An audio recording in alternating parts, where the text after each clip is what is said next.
అందరికీ నమస్కారం.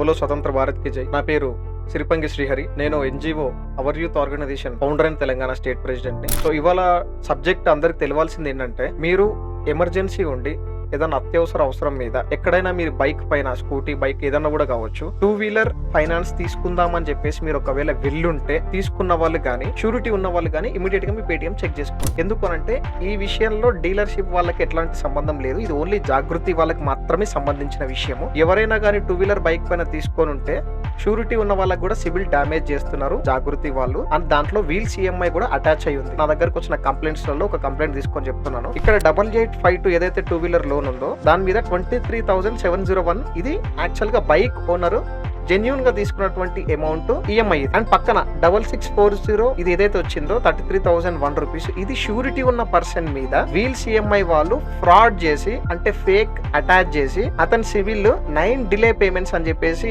అతని సివిల్ ని మొత్తం డ్యామేజ్ చేసినారు. ఇందులోనేమో జెన్యూన్ గా తీసుకున్న పర్సన్ ఏమో కడతా ఉన్నాడు, దీంట్లోనేమో 9 డిలే పేమెంట్స్ అని చెప్పేసి టిల్ నా వర్క్ ఉంది. ఈ డేట్ లో మీరు చెక్ చేసుకోవచ్చు. ఇది కంప్లీట్ గా కూడా జాగృతి ఫైనాన్స్ వాళ్ళు కానీ వీల్స్ ఈఎంఐ వాళ్ళు చేస్తున్నటువంటి బిగ్గెస్ట్ ఫ్రాడ్. ఇది చాలా మంది ఫైనాన్స్ తీసుకున్న వాళ్ళు తీసుకుంటారు, పెనాల్టీ పేమెంట్స్ కట్టించుకుంటారు, సీజ్ అయిపోతాయి, తీసుకుంటారు. దాంట్లో ఎట్లాంటి సంబంధం లేదు. కానీ షూరిటీ ఉన్న పర్సన్ ని కూడా అతన్ని లాగి అతని సిబిల్ ని డిలే పేమెంట్స్ అని ఫేక్, అంటే ఎవరో తీసుకున్నటువంటి లోన్ లేదా వీళ్ళే తీసుకుంటున్నారో జాగృతి లేదా వీల్స్ ఈఎంఐ వాళ్ళు తీసుకుంటారో తెలియదు. అట్లాంటిది జరుగుతుంది. చాలా మంది కంప్లైంట్స్ ఇచ్చినారు కాబట్టి నేను ఈ వీడియో చేస్తున్నాను. అట్లా మీరు ఎక్కడైనా గానీ 2-వీలర్ ఫైనాన్స్ తీసుకొని ఉంటే మాత్రం ఇమీడియట్ గా మీ పేటిఎం చెక్ చేసుకొని వీల్స్ ఈఎంఐ అని మీకు తెలియకుండానే మీ పేటిఎం లో మాత్రం కంపల్సరీ యాడ్ అయి ఉంటది. అది ఇమీడియట్ గా చెక్ చేసుకొని అట్లాంటి ప్రాబ్లం వస్తే ఇమ్మీడియట్ గా మన ఎన్జిఓ అవర్ యూత్ ఆర్గనైజేషన్ కి కన్సల్ట్ కండి. ఈ విషయం మీద జాగృతి వీల్స్ ఈఎంఐ ఎవరైతున్నారో ఖచ్చితంగా జాగృతి కంపల్సరీ మాకు రెస్పాన్స్ ఇవ్వాలి. ఇంత బిగ్గెస్ట్ ఫ్రాడ్ లోపల జరుగుతుంటే కూడా మీకు తెలియదా, లేకపోతే తెలిసి సైలెంట్ ఉన్నారా మాకు అర్థం కావట్లేదు. చాలా మంది స్టూడెంట్స్ గానీ,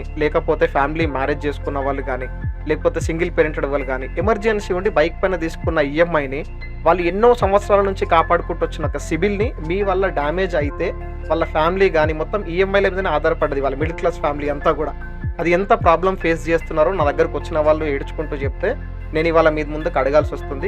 ఇదే వీల్స్ ఈఎంఐ జాగృతి ఫైనాన్స్ దాంట్లో తీసుకున్నటువంటి పర్సన్ అండ్ షూరిటీ ఉన్న ఇద్దరు కూడా పోయి కన్సల్ట్ అయితే జాగృతి ఫైనాన్స్ లో లిటరల్లీ వాళ్ళని 40 to 50 డేస్ తిప్పుకొని దాన్ని డిలే చేసి మా కంప్లైంట్ ని మీరు క్లోజ్ చేయాలని చెప్పేసి మాట్లాడినప్పటికి కూడా పాపం స్టూడెంట్స్ వాళ్ళు చదువుకునేది మన కుకట్పల్లిలో ఉంటారు, వాళ్ళ సిబిల్ ని డ్యామేజ్ చేసి వాళ్ళని 45-50 డేస్ తిప్పుకున్నారు. ఇదే విషయం మీద మేము జాగృతి ఆఫీస్ కి ఫోన్ చేసి మాట్లాడితే నేను ఒకటే అడిగాను వాళ్ళని, ఏంటంటే మీకు గానీ వీల్స్ ఈఎంఐ వాళ్ళకి గానీ షూరిటీ ఉన్న పర్సన్ ఎవరైతే ఉంటారో అతని సిబిల్ మీద మీరు డీటెయిల్స్ అన్ని తీసుకుంటారు, Aadhaar card, pan card, current bill తీసుకుంటారు కదా, అవన్నీ పెట్టుకొని షూరిటీ ఉన్న పర్సన్ మీద ఫ్రాడ్ అంటే వేరే కేసు వేసి ఆ లోన్ అమౌంట్ ఇతని పైన రన్ చేసి అతని సిబిల్ డ్యామేజ్ చేసే రైట్ మీకు జాగృతికి వీల్స్ ఈఎంఐకి ఉందా అని మేము అడిగితే వాళ్ళు దానికి ఆన్సర్ ఇవ్వకుండా ఇమీడియట్ గా కాల్ కట్ చేసినారు. ఆ రికార్డింగ్ కూడా మన దగ్గరనే ఉంది. అది ఖచ్చితంగా మీకు నేను నెక్స్ట్ వీడియోలో వినిపిస్తాను. అండ్ ఇప్పుడు చెప్పాల్సిన విషయం ఏంటంటే, ఎవరైతే షూరిటీ ఉంటారో ఆ షూరిటీ ఉన్న వాళ్ళ మీద ఫేక్ ఫ్రాడ్ నంబర్ లేసి ఫేక్ ఫ్రాడ్ ఈఎంఐలు తీసుకొని వాళ్ళ సిబిల్ ని డ్యామేజ్ చేస్తే ఒక స్టూడెంట్ గానీ, మ్యారేజ్ పర్సన్ గానీ, ఒక మిడిల్ క్లాస్ పర్సన్స్ వీళ్ళందరూ కూడా ఎట్లా బతుకుతారు? మీకు ఎమర్జెన్సీ ఉండి మీ దగ్గరకు వచ్చినప్పుడు మీరు ఇట్లా చేస్తే అది